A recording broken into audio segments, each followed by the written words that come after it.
Welcome to Get Your FRQ On. In this tutorial, I'm going to show you how to solve radical inequalities graphically using your graphing calculator. So if I go back to y equals, you'll see I have the same two equations or functions as before, cube root of 2x plus 3 minus 4, and then negative 2. And let's say I wanted to solve this where the cube root of 2x plus 3 minus 4 was less than negative 2.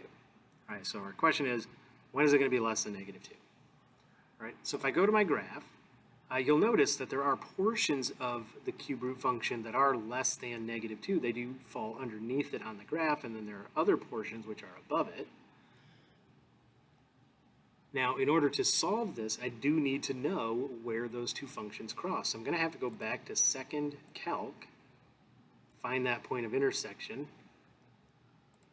If you remember my previous video, you know that this is solved at x equals 2.5, but what that tells me is there's going to be a change in my inequality here.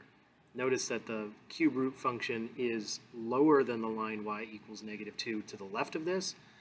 It is above the line y equals negative 2 to the right of this. If you have an understanding of what cube root functions look like, you know that this cube root function is not going to dip back down and intersect that line again.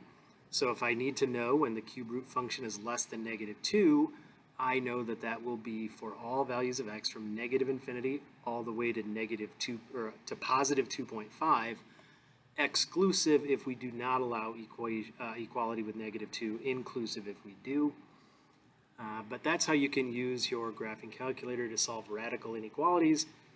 Find the point of intersection, see visually where the graph is above where you want it to be and where it's below where you want it to be, and solve accordingly.